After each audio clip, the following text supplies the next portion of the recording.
Imini yesabatha ayibenhle obangcwele. Sizovula ngesihlabelelo 107. Uhlaleleni kusizana.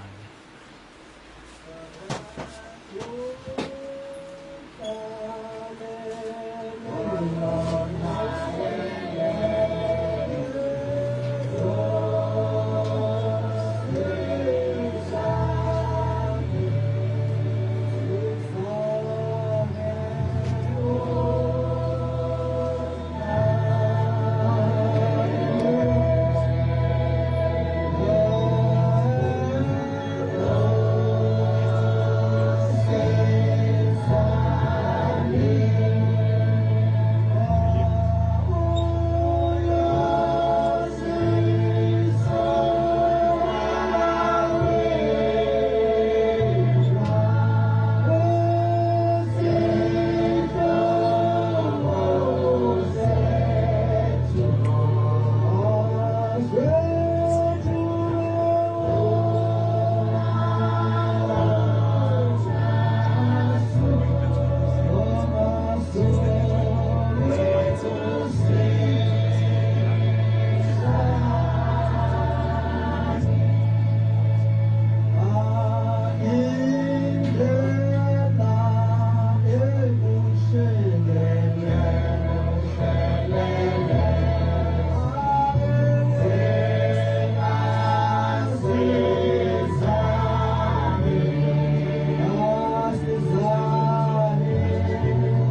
bayathandaza.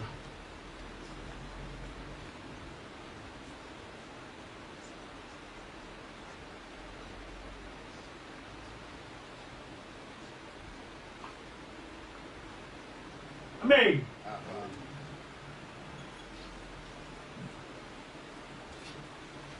Lesi sihlabelelo ekade sihlabelela sithi uhlaleleni ukusizana, uhlaleleni ukusizana. Uyozisola wedwa sihlobo sethu uma ungasuki ukusizana. Uma ushembe umprofeti ethi uhlaleleni ukusizana, ngokuqondile uthi awukholwa ngani. The hymn that we've just sung now is almost like a question where the prophet is asking each and everyone why we are not in a position to believe in God. Uthi-ke umprofeti uma ungasuki noma uma ungabuyeli uNkulunkulu uyozisola wedwa. And the prophet also says, if you don't want to believe in God, you will have to regret alone. Uyaqhubeka number 2 uthi indlela ebusheleleze kasizana akuyili ukuyayo ukusizana. In verse 2 he proceeds and says, a slippery way is where people don't believe in God. There is no way to save such people. Umuntu ongakholwa uyayicabange ukuthi ukungakholwa kuyinto emnandi, kodwa ekugcineni ukulethela usizi. A person who is not pious at all often thinks that it is a good thing to do, but at the end of the day it brings only the suffering. Number 3 uthi usizi lodwa ngaleyo ndlela oyihamba sekusithi umvuzo wayo izinyembezi kwabahamba ngayo. In verse 3 he says the way that you are treading right now is actually going to lead you only to sorrow, and you will actually burst into tears at some point. Abantu abaningi uma bengakholwa baye bengaboni ukuthi bahleli osizini, baze bebone ukuthi bahleli osizini masefika ukufa. Many people who are not pious often don't even think that they are actually staying in sorrow. They only realize that reality only when they die. Ayikho into eyinkinga njengokufa komuntu ongakholiwe. No experience is as problematic as the death of a person who is not pious. Ngoba uma sekufikile ukufa uyaye ubaquze ungazi ukuthi uzobala ekushonile. Because when death has finally arrived, one really doesn't know where to get refuge. Baningi asebeke bakutesta ukufa kakhulukazi lesikhathi se-coronavirus. There are many people who have so far tasted death, especially during this era of the coronavirus. Kukhona ababuye sebe kumapayipi sekusele ukuthi nje befe kodwa ngenhlanhla noma ngomsaka kaNkulunkulu baphila. Baningi abantu ababakuleso simo. Some of them have survived when life support system has been used to keep them alive. There are many people who have actually experienced such a thing. Bayazi ukuthi ngesikhathi bekuleso simo belunga kanani uvalo lokufa. They know very well how they were struck by panic when they were in such a situation, believing that they were just about to die. Abanye bebesaba ngisho ukulala. Some of them were scared even to fall asleep. Abanye noma sebephilile besabe ngisho ukuhamba bodwa bebona ukuthi bebona sengathi lokhu kufa kuzobuya. Even when some of them had fully recovered, were also scared of walking alone, believing that death could come back to them. Kodwa okufanele bekwazi ukuthi lokhu abakutheste ngaleso sikhathi noma bephilile kusazobahlela ngoba ukufa kuzobehlela. But what they should know is that what they tasted when they almost died, it's still going to come back because indeed they will die. Kodwa umuntu okholwayo noma naye ukufa kubuhlungu kodwa akufani ngoba usuke enalo ithemba lokuthi edluleni kokufa uzongena embusweni wezulu. But it's a bit different for a pious person because even when they are just about to die, they still have hope that they will actually, their soul will survive even after death. Uyakwazi ukuthi ethi Nkosi thatha umoya wami. They can even ask God to receive their soul. Kodwa umuntu ongakholiwe akulula ukuthi esho njalo ungena ukwesaba njalo.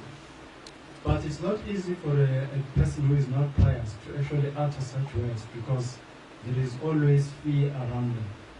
Lokho kwesaba kusuke kuliqiniso ngoba vele isuke ingekho indawo oyakuyo ngaphandle kosizi.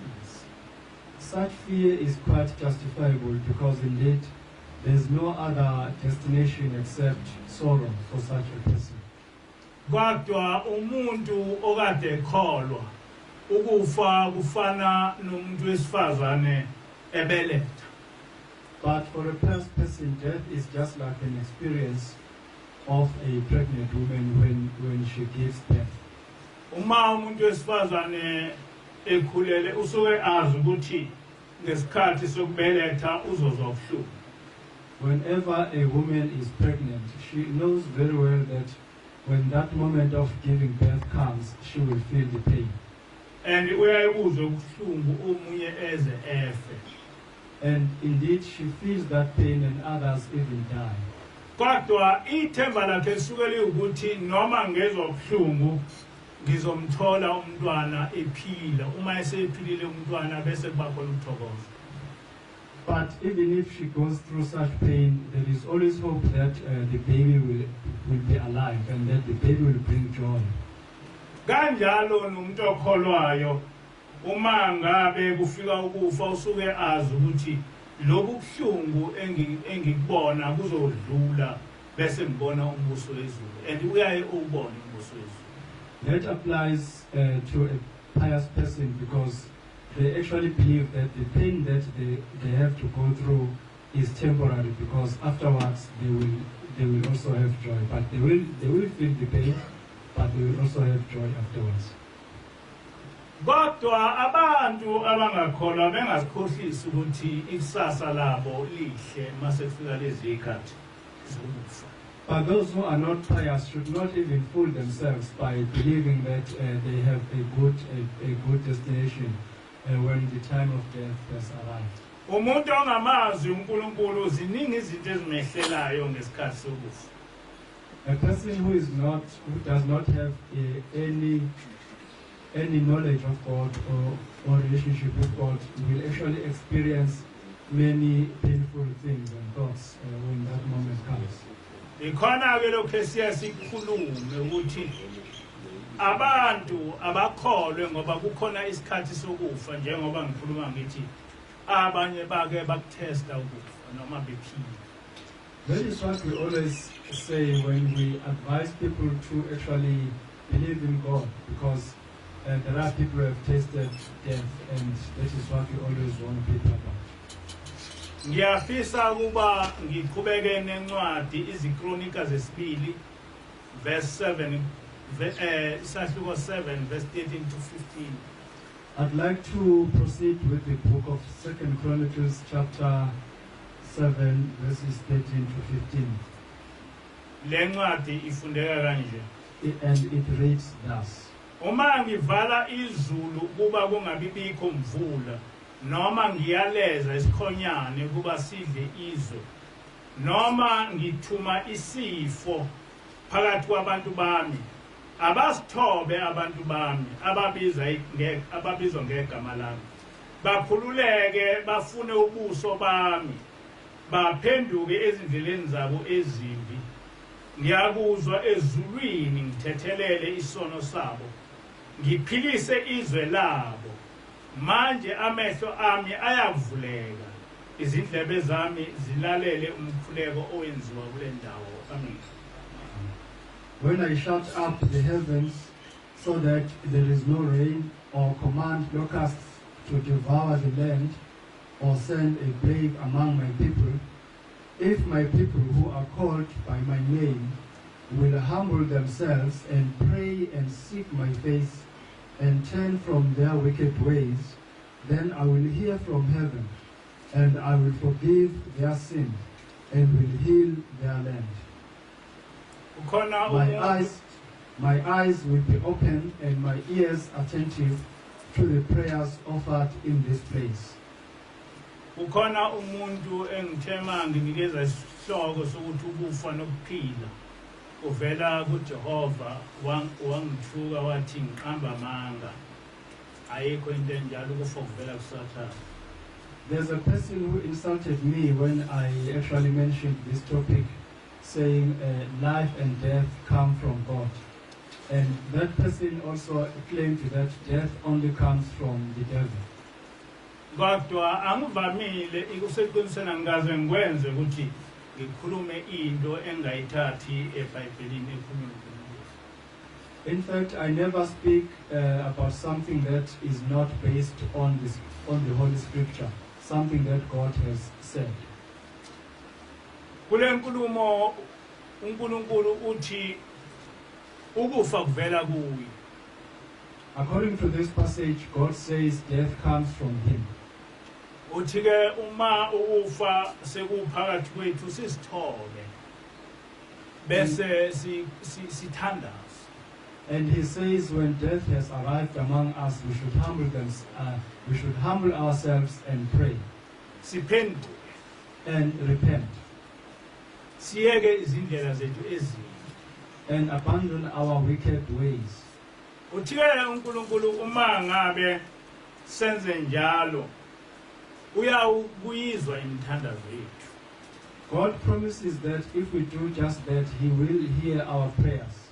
Noma sithandaza amehlo akhe avuleke nezindlebe zakhe zilalele umkhuleko esiwenzayo.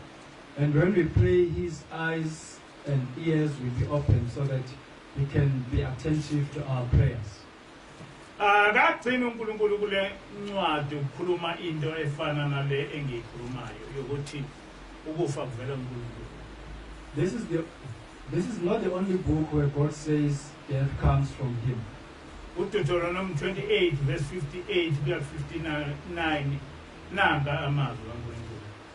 In the book of Deuteronomy chapter 28 verses 58 to 59, this is what God says. Uma ungaqapheli ukugcina amazwi alomthetho alotshiwe kule ncwadi ukuba ulesabe igama lakhe elidumisekayo nelesabekayo elithi uJehova uNkulunkulu wakho. uJehova uyokwenza izifo zakho ukuba zimangalise kanye nezifo zenzalo yakho, izifo ezinkulu ezihlala isikhathi eside nokugula okubi okuhlala isikhathi eside. Amen. If you do not carefully follow all the words of this law, which are written in this book, and do not receive this glorious and awesome name, the Lord your God, the Lord will send fearful plagues on you and your descendants, harsh and prolonged disasters, and severe and lingering illnesses. Amen. Okubalekile lapha ukuthi uNkulunkulu uyagcizelela ukuthi kudingekile ukuba sigcine umthetho wakhe. The main point here is that God is emphasizing that we need to observe his law. Kudingekile ukuthi sibabaze igama lakhe simdumise. We need to worship his name and actually praise him. Uma singakwenzi lokho uNkulunkulu uyosilahla. If we do not revere his name, he will toss us away. Deuteronomy 28 verse 15 nanga amazwi kaNkulunkulu. In Deuteronomy chapter 28 verse 15, this is what God has to say. Kuyakuthi uma ungalilaleli izwi kaJehova uNkulunkulu wakho ukuba uqaphele ukugcina yonke imiyalo yakhe nezimiso zakhe engikuyala ngakho namuhla. Zonke lezi ziqalekiso ziyakukwehlela zifice. However, if you do not obey the Lord your God and do not carefully follow all his commands and decrees, I am giving you today, all these curses will come on you and overtake you. Zonke iziqalekiso esinazo zivela uNkulunkulu ngenxa yokuthi asigcini umthetho wakhe, asigcini imiyalo yakhe. All curses that are currently upon us come from God simply because we do not observe his law. Ngiyafisa ukuthi namhlanje ngikhulume ngezono ezenza ukuthi uNkulunkulu asilahle. Today I'd like to focus on specific sins that cause God to reject us. Sonke sinezono kodwa kukhona izono ezenza ukuthi uNkulunkulu asilahle. We are all sinners, but there are specific sins that definitely cause God to reject us. Izono zehlukene kabili. Sins can be classified into two groups. Khona isono esiwukuhlubuka uNkulunkulu. There is sin that is about apostasy against God. Bese kuba khona isono esisenzayo nje sonke. Kodwa esingachaza ukuthi usuhlubuke uNkulunkulu. And there are sins that we can all commit, but which don't necessarily mean that we have practiced apostasy against God. uNkulunkulu wasinikeza imiyalo elishumi. God gave us 10 commandments. Kule miyalo elishumi kunomyalo wokuqala othi ungabi nabanye onkulunkulu ngaphandle kwami. Among these 10 commandments, the first one says, "Thou will have no other God except me." Ngenkathi ethi uNkulunkulu ungabi nabanye onkulunkulu ngaphandle kwami, wayesho ngoba bekhona abanye onkulunkulu ngaphandle kwakhe uJehova, uNkulunkulu owayebasusa kubo abantwana bakwaIsrael. When God said, "Thou will have no other God except me," it was mainly because there were other gods except him, and he was actually removing the children of Israel from those strange gods. uNimrod owayengaphambili ukufika kwenkolo kaJehova wayeuNkulunkulu esaphila ela emhlabeni ebizwa ukuthi uNkulunkulu. While Nimrod, who lived before the first system of Yahweh was removed, he was actually called a god even before he died. uSemiramis ekhona la emhlabeni wayaziwa ngokuthi unina kaNkulunkulu. Also, Semiramis, while she was still alive, she was known as the mother of God. uThammuz ekhona la emhlabeni wayaziwa ngokuthi uNkulunkulu. While Tammuz was still alive on this planet, he was known also as a divine person. Ngakho-ke ngenkathi uNkulunkulu ethi ungabi nabanye onkulunkulu ngaphandle kwami, wayesusa abantwana bakwaIsrayeli kubantu ababe bakakile noma babe seduze kwabo bengomakhelwane babo bekholwa kulaba onkulunkulu. So when God advised the children of Israel to have no other God except him, he was, by doing so, trying to remove them from the gods that were being worshipped by those neighbors of the children of Israel. Akusiyona-ke into entsha ukuthi abantu babe nomunye uNkulunkulu beyeke uJehova bese bethi lowo uNkulunkulu wabo. It's not a new or peculiar practice for human beings to abandon the true God and actually identify other false gods and claim that that is their God. Nasenkolweni yami kuyatholakala abaholi bebizwa uNkulunkulu phezu kwaNkulunkulu oJehova, lena okuyinkonzo kaJehova. Even within my faith system, there are people who are also called gods, or because they have now been named God except the main God who is Yahweh. That happens within my faith system as well. Ukubeza umuntu ngokuthi uNkulunkulu akhona ukwenza isono nje kodwa ukuhlubuka uNkulunkulu. Identifying a mortal human being as a God is not just like committing a simple sin, but it is about practicing serious apostasy against God. Ngoba uma ubiza umuntu ngokuthi uNkulunkulu awugcini awufihli lokho akuba isono sakho kuba yivangeli lakho. Because if you refer to a mortal human being as a God, it does not end up as only as a sin, but it becomes a gospel of some kind. Uyalishumayela kubantu ukuthi lo mholi wami uNkulunkulu uthatha indawo kaNkulunkulu oJehova. You then preach that message among the people, saying that this mortal person is now God, and this person has replaced the only one immortal God, Yahweh. Lokho ke akukhona ukuba wenze isono kodwa ukuhlubuka uNkulunkulu. Now that is not just a simple sin, but it is about complete apostasy against God. Njengoba ngisho nasenkolweni yami uyayithola le nkulumo yokuthi ubizwe ubuholi ngokuthi uNkulunkulu. As I've just said, even within my faith system, there are human beings who are now called gods. Mhla 26 kuMarch ngo2011 kwafika ingilosi khona lapha ekhaya izongcoba kuba ngihole ibandla njengoba nginiphambili. On the 26th of March 2011, the angel came here and anointed me so that I could lead the church, as you can see me standing here in front of you.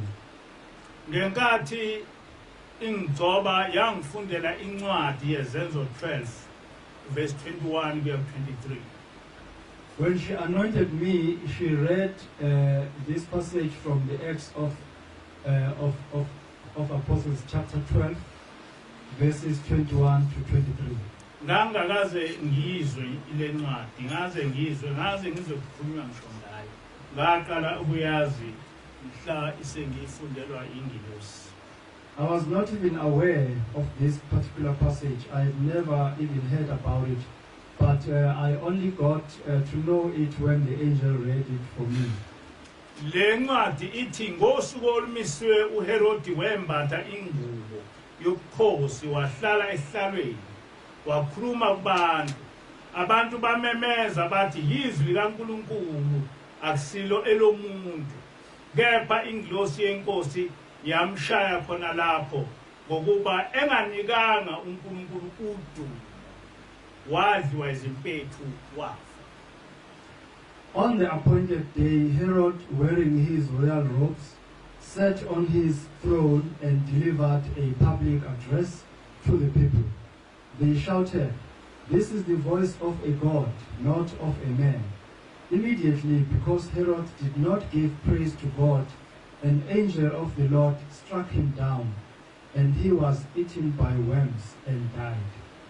Ithiwe ingilosi kimi ngiyazi ukuthi kuleli bandla kunomkhuba ukuthi nibiza abaholi beni ngokuthi bangoNkulunkulu. Ungakulokothi lokho noma ngabe leli bandla lingakhula kanjani noma uNkulunkulu engakupha amandla ukuthi wenzeni.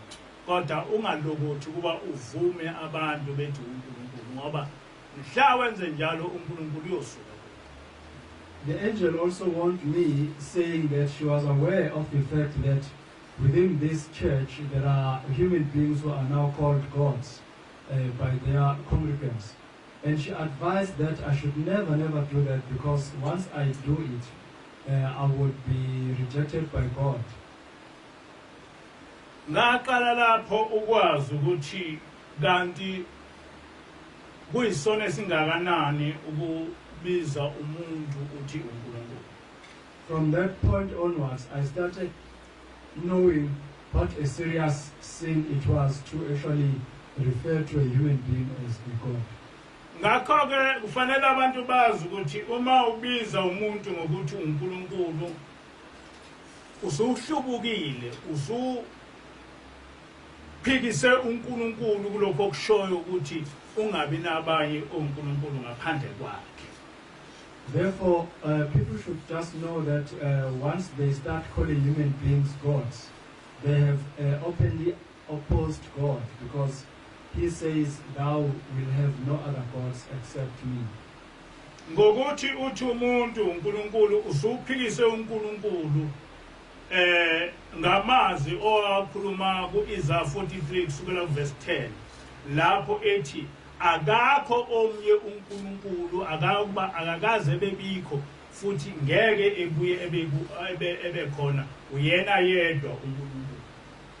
Just by committing such a sin, you would have openly opposed God, even according to what he says in the book of Isaiah chapter 43 from verse 10, where he says there has been no other God and there will never be any other God at all.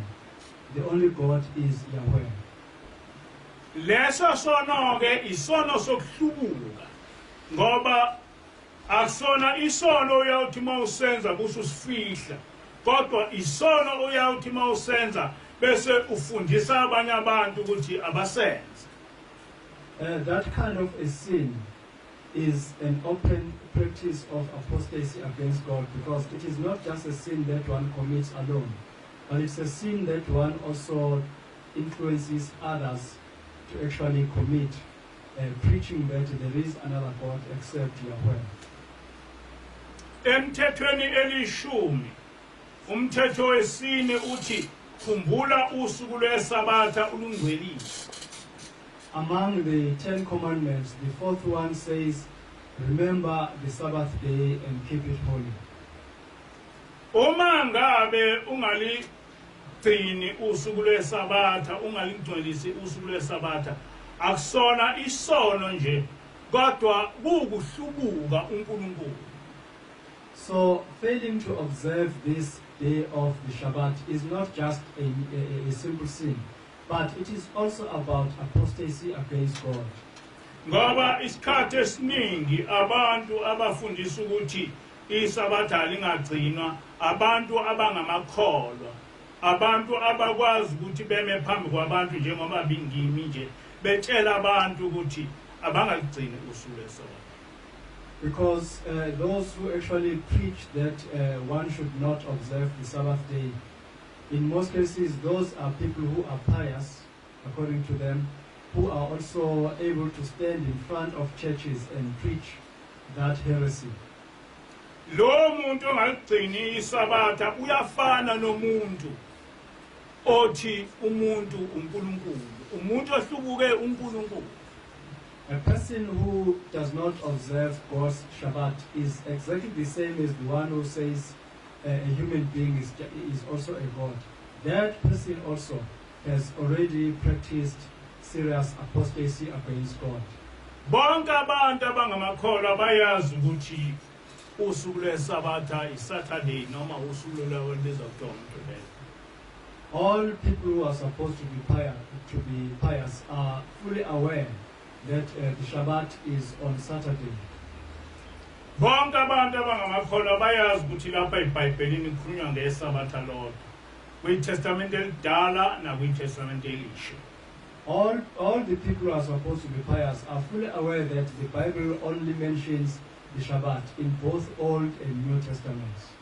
Bonke abafundisi bayakwazi lokho. All priests are quite aware of that.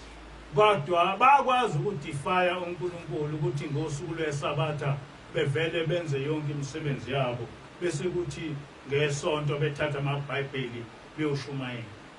But they have the guts to openly defy God and actually do whatever they want to do during the Sabbath and do their work, and then take their Bibles on Sunday and go to their churches. Futhi abadidekile ukuthi lolu suku abaya kulo esontweni akulona usuku lukaJehova kodwa usuku lukaNkulunkulu waseBhabhiloni. And they are fully aware that the day on which they go to their churches, which is Sunday, has got nothing to do with their word, but it is about a day where they actually worship their own gods, the gods of Babylon. So bangabantu abahlubuke uNkulunkulu abangagcini ngokuhlubuka uNkulunkulu kodwa abafundisa abantu ukuthi abahlubuke uNkulunkulu. Those are people who have openly practiced serious apostasy against God, but they don't even stop there, but they also preach to others to do the same. Othi uJesu uma ngabe ungawugcina umthetho kaNkulunkulu ubuye ufundisa abantu ukuthi abangawugcina umthetho kaNkulunkulu angeke ungene ezulwini. Even Yeshua says, if you do not observe the law of God and even teach others not to do the same thing, you will not enter the kingdom of God. Laba bantu noma bafundisa abantu ukuthi kunabantu abangonkulunkulu noma bafundisa abantu ukuthi bengagcinisa abantu abegcina isonto bazi ukuthi ngeke bengene ezulwini kaNkulunkulu uJehova bawungena kulamazulu alabo uNkulunkulu ababatshela wona uma benza. Such people who don't observe the Shabbat and also teach others to do the same, they should be fully aware as from now onwards that they will never enter the kingdom of God, but they will have to go to heavens of those strange gods. That is, also if they do have those heavens. Njengoba ngishilo isono kuba into yakho oyifihlayo, kodwa uma into ekhulunywa uNkulunkulu bese uyenza ngenkani usuke uyishumayela leyo nto uthi ayenziwe ufundisa abantu ukuthi leyo nto ayenziwe. As I've said, sin is something that you practice in a discreet place, but the moment you start teaching other people to also do the same, you are actually doing something that is the same as apostasy against God. Deuteronomy 14 verse 1 to 2 nanka amazwi kaNkulunkulu. In the book of Deuteronomy 14 verses 1 to 2, this is what God says. Anikuzisika ningaziphuculi amakhanda enu ngenxa yabafileyo. You are the children of the Lord your God. Do not cut yourselves or shave the front of your heads for the dead. Ngokubani ngabantu abangcwele kuJehova uNkulunkulu wenu. uJehova umkhethile nibe isizwe senzuzo yakhe ngaphezu kwezizwe zonke ezisebusweni bomhlaba. For you are a people holy to the Lord your God. Out of all the peoples on the face of the earth, the Lord has chosen you to be his treasured possession.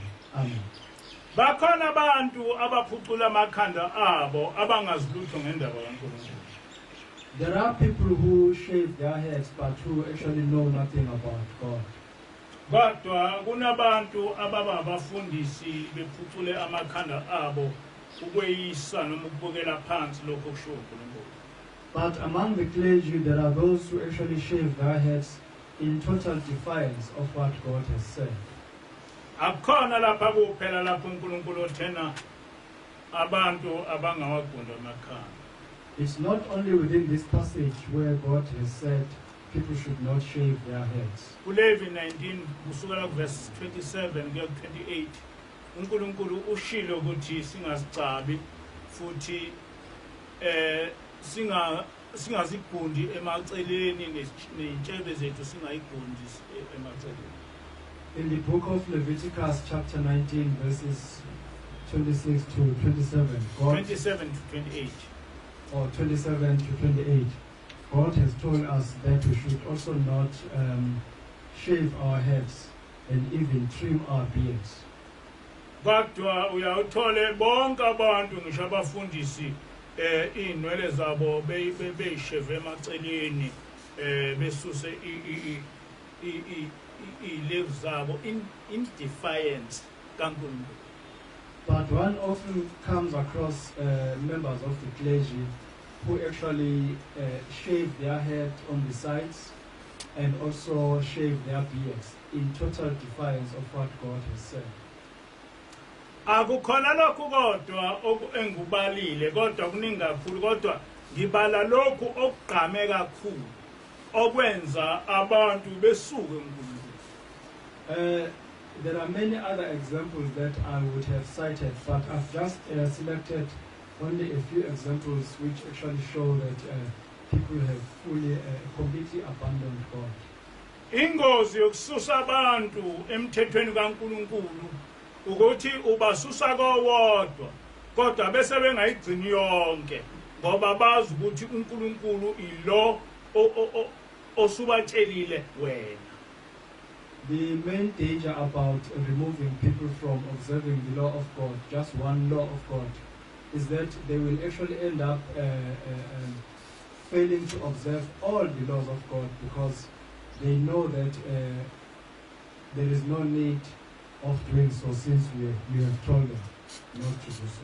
Abantu abenza lezi zinto bazi ukuthi noma becabanga ukuthi bakhululekile manje kodwa bahamba ebumnyameni kukhona usizi oluyisimangaliso abasazobhekana nalo ekufeni kwabo.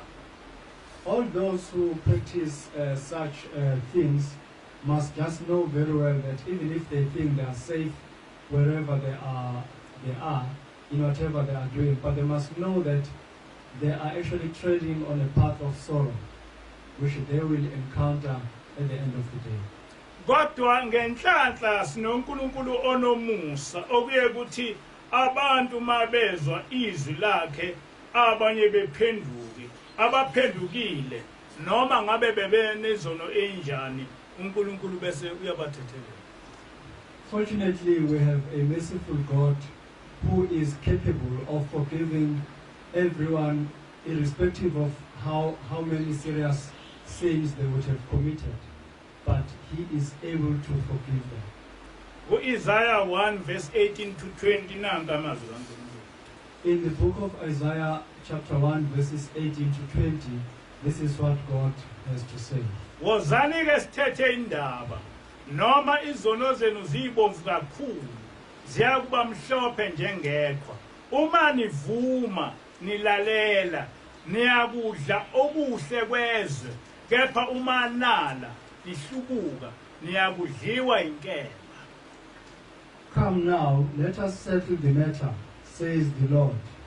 Though your sins are like scarlet, they shall be as white as snow. Though they are red as crimson, they shall be like wool. If you are willing and obedient, you will eat the good things of the land. But if you resist and rebel, you will be devoured by the sword. For the mouth of the Lord has spoken. Ngamanye amazwi kukho konke lokho esikukhulumayo yazi ukuthi uma namhlanje na uphenduka akuchazi ukuthi usulahliwe zonke izono obuzenza uNkulunkulu engakuthethelela zona kusho yena. In other words, you should just know that if you repent today, irrespective of how many sins you would have committed, you will still be forgiven. And this is what God himself has said. Isaiah 28 verse 13 In the book of Isaiah 28 verse 13, this is what God has to say. Ofihla isiphambeko zakhe akanakuphumelela kepha ozivumayo azishiye uyakuthola umusa. Isaiah 28 verse 13. Isaiah 28 verse 13. So then the word of the Lord to them will become, do this, do that, rule for this or rule for that, a little here, a little there, so that it's a wrong verse. Mhlawumbe ngibe wrong kodwa funda lokho engikushoyo. Ofihla isiphambeko zakhe akanakuphumelela. Whoever conceals his sins cannot succeed. Kepha ozivumayo azishiye uyakuthola umusa kuNkulunkulu. But the one who confesses and abandons them will receive grace from God. Leli verse lisachaza lokho okusho ngaphezulu ukuthi uma sivuma izono zethu uNkulunkulu uyosithethelela. This verse also emphasizes what we have said just now, that if we confess our sins He will repent us. He will forgive us. Isaiah 55 verse 6 to 7 nanga amazwi kaNkulunkulu. In Isaiah 55 verses 6 to 7, this is what God says. Mfuneni uJehova esenokutholwa, nimbize eseseduze. Omubi makashiye indlela yakhe, nomuntu owenza okubi imicabango yakhe, abuyele kuJehova. Seek the Lord while he may be found. Call on him while he is near. Let the wicked forsake their ways, and the unrighteous their thoughts. Let them turn to the Lord, and he will have mercy on them, and to our God, for he will freely pardon. Ngiyafisa ukugcizelela ukuthi labo abayizwayo lento esikhulumayo ukuthi vela uNkulunkulu kabaphenduke ngoba basenesikhathi. I would like to emphasize that all those who are listening to these words and are aware that they are from God, they should repent while there is time to do so. Kodwa labo abafuna ukuhlala kusizani abahlali kusizani sibone ukuthi ekugcineni bayozuzwa. But those who want to remain stubbornly and pious should remain in that situation, so that we can actually see what they will gain from doing that. Njengoba similapha nje noma njengoba ngimilapha nje ngithunywe uNkulunkulu. As I'm standing here, I've been sent by God. Hayi ukuthi ngibe nogqozi lokukhuluma indaba. I didn't just become passionate about declaring the gospel of God. Kodwa ngithunywe uNkulunkulu uqobo lwakhe. But I've been sent by God himself. Ngike ngasho ngaphambili ukuthi enkolweni yobuKristu izingelosi azikho. I once mentioned that within the faith or religion of Christianity, there are no angels. Ngoba izingelosi zisuke ziqhamuka kuJehova zizogcizelela noma zizovuselela umthetho wakhe. Because angels are always sent by Yahweh in order to emphasize or revive his law. Ngakho ke ingilosi ayikwazi ukuzwa ebandeni eliqanjwe umuntu eliqamba ngenhloso yokuphikisa uJehova. Therefore, angels are not able to actually come and be among a church that has been initiated by human beings with the sole aim of opposing God. Ngoba uma ufundisa ukuthi umthetho kaNkulunkulu awungagcinwa, then umsebenzi wengilosi awukho. Because if one teaches that the law of God should not be observed, then there is no need for an angel. Kodwa enkolweni yakwa-Israyeli ingilosi zazikhona ngoba zazinomyalezo kaJehova. But angels actually existed within the faith system of ancient Israel because they would actually bring a message from God. Nangesikhathi uNkulunkulu ethuma umprofeti uIsaiah Shembe ukuthula kube kuye, izingilosi zabuya zeza phakathi kwethu ngoba sishumala indaba kaNkulunkulu, and indaba kaNkulunkulu ifika nengilosi. Even when God sent Prophet Isaiah Shembe, peace be upon him, angels also existed at that time because messages from God are often brought by angels. Ngiyafisa ukufunda incwadi kaExodus 23 verse 20 to 22. I'd like to read from the book of Exodus 23 verses 20 to 22. Bheka ngiyathuma ingilosi phambi kwakho kuba ikulondoloze endleleni, ikuyise endaweni engiyilungisileyo. Yiqaphele ulalele izwi layo, ungayicunuli. Lokhu ayikukuthethelela iziphambeko zenu ngokuba igama lami likhulu. See, I am sending an angel ahead of you to guard you along the way and to bring you to the place I have prepared. Pay attention to him and listen to what he says. Do not rebel against him. He will not forgive your rebellion, since my name is in him. kepha uma ulalela nokulalela izwi layo ukwenze konke engikukhulumayo ngiyakuba isitha sezitha zakho ngiphambane nabaphambana nawe. Amen. If you listen carefully to what he says and do all that I say, I will be an enemy to your enemies and will oppose those who oppose you. Amen. Ngithena njengoba ngimilapha nje ngithunywe uNkulunkulu. I've said that as I'm standing here, I've been sent by God. Kusukela ngo-2010 kwafika ingilosi kimi yangithuma ukuba ngikhulume ngoNkulunkulu uJehova. The angel came to me since 2010 and actually instructed me to actually preach about the gospel or the message of God. Kusukela ingilosi ifikile yathi ngikhulume ngoJehova angaze ngikhulume ngenye into ngaphandle kokukhuluma ngoJehova. Since the arrival of the angel telling me to preach Yahweh's gospel, there is no other message that I've ever preached except this particular message.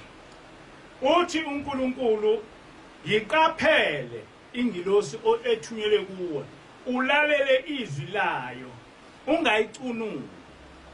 Lokhu ayikukuthethelela isiphambeko zenu ngokuba igama lami likuwe. God says, pay attention to him and listen to what he says. Do not rebel against him. He will not forgive your rebellion, since my name is in him. Uma njengoba ingilosi ifike isitshele ukuthi asikhulume indaba kaNkulunkulu, sikhulume lokhu nalokhu nalokhu icaphu neBhayibhelini, siphoqekile ukuthi senze lokho okushiwo ingilosi. Since the angel often comes to us and tells us what to do, quoting from the Bible as well, we are compelled to do exactly what she says we must do. Ngoba ngenkathi ikhuluma lokho iyaye iquote iBhayibheli, iquote amazwi kaNkulunkulu. Because whatever she says is often based on what she quotes from the Bible, quoting the words of God. Ngoba uNkulunkulu ushilo ukuthi uma singayilaleli angeke isixolele ngoba igama lakhe uNkulunkulu likuyo. Because God has told us that we must always obey him, because if we don't do that, he will not forgive us, because his name is in him. Manje na ke njengoba ngisho njena ingilosi sihamba nayo iyona esifundisa ukuthi asikhulumeni ngendaba kaNkulunkulu njengoba ibhaliwe eBhayibhelini. As I've said before, we are being guided by the angel, and she actually tells us what to do exactly as it is written in the Bible. Asiwazi ukuthi sisuke kulokho kusho kuyona ngoba isuke isitshengisa into ebhaliwe eBhayibhelini. We cannot depart from such words because they are always based on what is written in the Bible. Ngoba uma senza njalo ibese iyasidikila uNkulunkulu uzosibulala. Because if we actually fail to obey him and he abandons us, then God will come and destroy us completely. Uthi ke uNkulunkulu kepha uma ulalela nokulalela izwi layo ukwenze konke mina Jehova engikukhulumayo ngiyakuba isitha sezitha zakho ngiphambane nabaphambana nawe. God says, if you listen carefully to what he says and do all that I say, I will be an enemy to your enemies and will oppose those who oppose you. Izwi elibalekile likaNkulunkulu lapha lithi ukwenze konke mina Jehova engikukhulumayo. The most important point there in that passage is that God says, do whatever I, Yahweh, have spoken. Lokhu ngama phambi kwenu angaze ngikhulume ongakhulunywanga uJehova. Since I started standing in front of you, I've never delivered a message that doesn't come from God. yonke into engiyikhulumayo ngiyaye ngicaphune eBhayibhelini ngicaphune amazwi kaJehova. I always quote from the Bible, quoting the words of God on the basis of whatever I deliver to you. Ngoba uJehova ungethembisile ukuthi uma ngifundisa lokhu okukhulunywe uyena uyoba isitha sezitha zami ephambane nabaphambana nami. Because God himself has promised me that if I deliver the exact message that he has mandated me to deliver, he will become an enemy of my enemies and oppose those who oppose me. Abantu abazike ukuthi bonke laba ababengithuke basuke bengathuki mina bathuke uJehova. Now human beings are not aware that all those who used to insult me are not just insulting me, but they are actually insulting Yahweh. Kakhulukazi amaNazaretha. Especially the Nazarites. Ngoba angaze ngikhulume into engakhulunywa ngoJehova. Because I've never delivered a message that does not come from Yahweh. Yonke into enginifundise yona nginifundise into ekhulunywa nguJehova ngomlomo wakhe. Whatever I have taught you actually comes from Yahweh. It is what Yahweh himself has uttered. Uma ngithi ungasho kumuntu ukuthi uNkulunkulu lokho kushiwo uJehova. Uma usuthuka mina uthuka uJehova. Whenever I say you must never refer to a mortal human being as a god, and you oppose me or you insult me, you are simply insulting Yahweh. Manje ke ngiyabadabukela laba ababethuke uNkulunkulu. Now I feel sorry for those who often insult God. Ngoba angazi ukuthi bazobalekelaphi uma ulaka lukaNkulunkulu libehlela.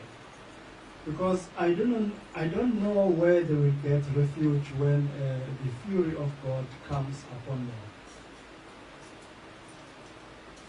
Ngiyafisa ukuthi ngicacise kubantu bonke imfundiso yengilosi eyafike yangifundisa yona ngenkathi ifika kimi. I would like to clarify to everyone exactly what the angel taught me when she arrived here. Okokuqala yathi ngithunywa uShembe ubaba ilanga ukuthi ufundise abantu ukuthi uJehova ukhonzwa kanjani. Firstly, she said she had been sent by Shembe II, His Holiness J.G. Shembe, as to how Yahweh is to be worshipped. Yathi zonke izimfundiso zokuthi uJehova ukhonzwa kanjani ngiyozithola ezimfundisweni zika Shembe umprofeti efundisa amaNazaretha. She even said that I would derive all the teachings from what Shembe the prophet said when he taught Nazarites. Yayisithi uyothatha isihlabelelo samaNazaretha neBhayibheli. Ayikho into esihlabeleni samaNazaretha oyoyithola iphambana nokushiwo iBhayibheli. She then said I should use the hymnal of the Nazarites and also the Bible. And she said nothing within the hymnal would seem to oppose what is written in the Bible. Kodwa ingilosi ngoba yayifika njalo kithi ayigcinanga nje ngokusho njalo kodwa yona uqobo lwayo yasifundisa. But because the angel often visited us, she actually proceeded by teaching us a lot of things. Ngikusho lokho ngoba kusukela ku2010 kuze kube manje ingilosi iyafika isifundise ngendaba kaNkulunkulu. Ayigcinanga ngalolu suku. I'm saying this simply because since 2010, the angel has always been visiting us in order to teach us about God's message. Mhla 26 kuMarch 2011 mhla izongcoba kuba ngiholele libandla yakhuluma ukukhuluma okujulile On the 26th of March 2011, when she came to anoint me in order to lead this church, she said something that was very profound. Okokuqala yathi angithunyelwe leli jazi engilifakile ngiqhubile. First of all, she ordered that the robe that I'm wearing right now should be made for me.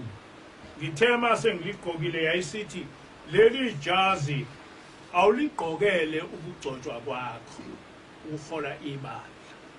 When I wore this robe, she told me that it is not a clerical robe. Yathi kodwa leli jazi ulinikezwe ubaba ilanga uthi uyabonga ukuthi ekukhuleni kwakho usebenze umsebenzi omkhulu utshela umhlaba ngoshembe nangobuNazaretha. But she said it is His Holiness J.G. Shembe who has ordered that you should be given this robe as a token of his gratitude, that since your childhood you have been working so tirelessly for the betterment of this church. Yathi ushumayeze ufundisa abantu ngoshembe nobuNazaretha. She said you have always taught the people about Shembe and the Nazareth faith system. Ithi ingilosi uthi ubaba ilanga angikutshele ukuthi manje awuzukufundisa abantu ngoshembe kodwa uzofundisa abantu ngoJehova. And then she said, His Holiness J.G. Shembe says, I must tell you that as from now onwards, you will no longer teach the people about Shembe, but you will teach them as to how Yahweh is to be worshipped. Ithi ingilosi mayingichazela uShembe akasiyena uNkulunkulu kodwa uShembe uyisithunywa sikaNkulunkulu. She also explained to me that Shembe is not a god, but he is a messenger of God. Ithi kodwa njengesithunywa sikaNkulunkulu umuntu oyisithunywa sikaNkulunkulu uNkulunkulu uyayemnikeze amandla onke njengoba wanikezwa uJesu kuMathewu 28 verse 18 to 20. But she also said, as a messenger of God, he was also given that divine power exactly as it happened in the case of Yeshua, as in the book of Matthew 28. Verse 18 to 20. Verses 18 to 20. Ngiyafisa ukuthi ngiyifundele ngqo. I'd like to read this particular passage. uJesu wasondela wakhuluma kubo wathi ngiphiwe amandla onke ezulwini nasemhlabeni. Then Jesus came to them and said, all authority in heaven and on earth has been given to me.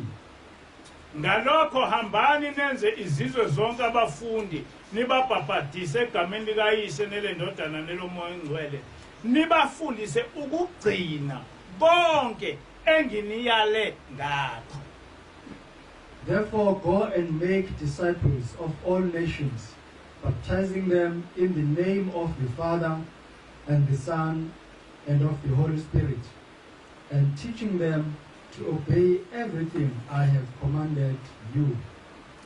Ithi ke ingilosi okubalekile lapha ukuthi uthi uJesu ngiphiwe amandla onke ezulwini nasemhlabeni. Then the angel emphasized that the main point here is that Yeshua said he had been given authority on earth and in heaven.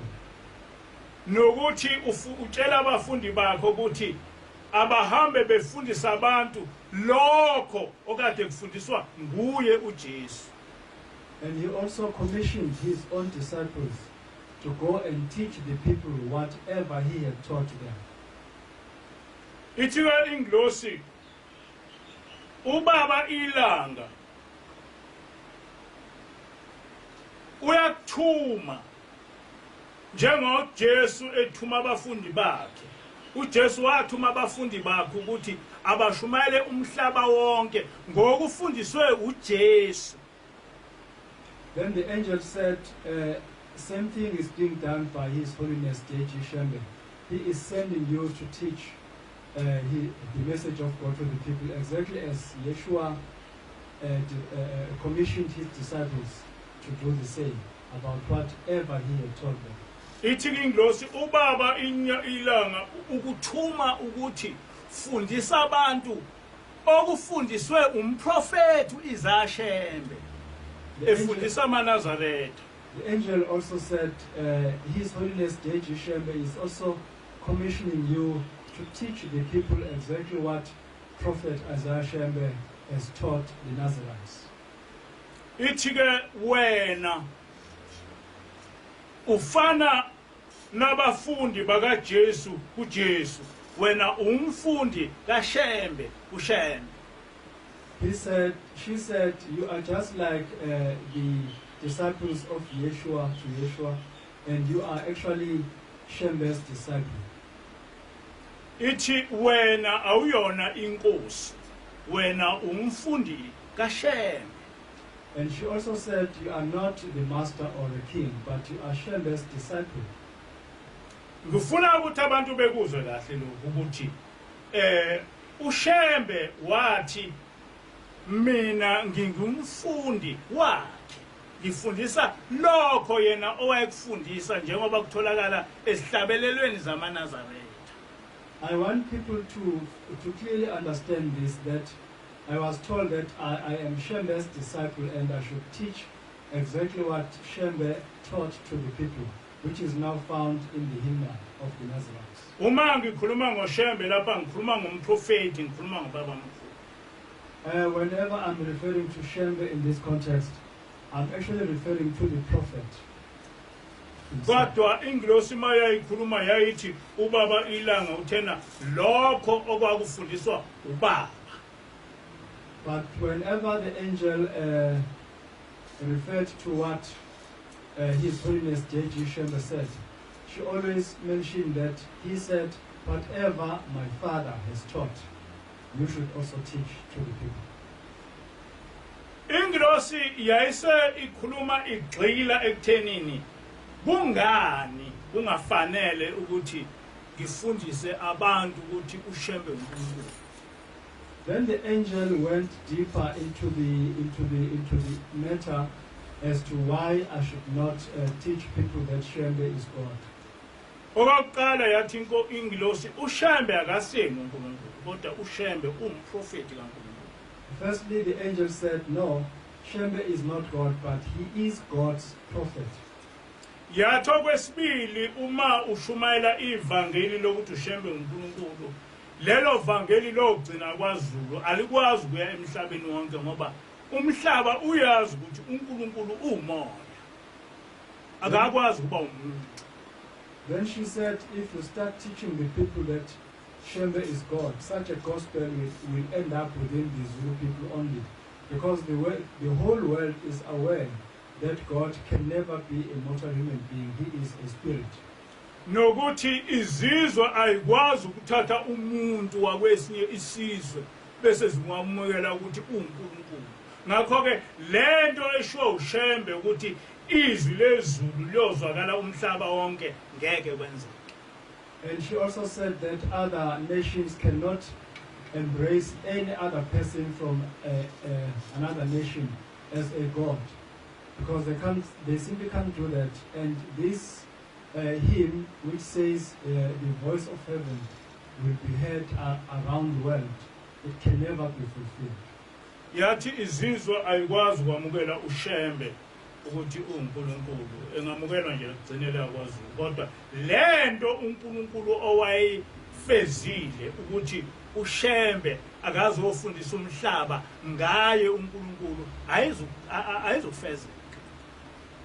And she said, if you actually teach that Shembe is a god, only the Zulu people can accept that, but other nations can never do that. And so the main purpose for which Shembe was sent here can never be fulfilled. Ithi ke ngilosi abantu abayizona iphupho ngoba ngisho nakwaZulu bayazi abantu abahlakaniphile ukuthi uNkulunkulu akakwazi kuba umuntu. And the angel also emphasized that human beings are not stupid. Even among Zulu-speaking people, there are many who know that Shembe is not capable of being a god. njengoba ubaba ilanga wasichazela ukuthi amaNazaretha inkosi yawo yinye, inkosi yamaNazaretha ayibona, inkosi yamaNazaretha uNkulunkulu. Even His Holiness J.G. Shembe explained that Nazarites only have one king or one master, and that master or king is not visible, and He is Yahweh. Ithi-ke ingilosi uma shumayela iqiniso lodwa, ungakhulumi into eyumuzwa wakho, kodwa khuluma into eshiwo uNkulunkulu. And she emphasized that when I go out to preach, I should not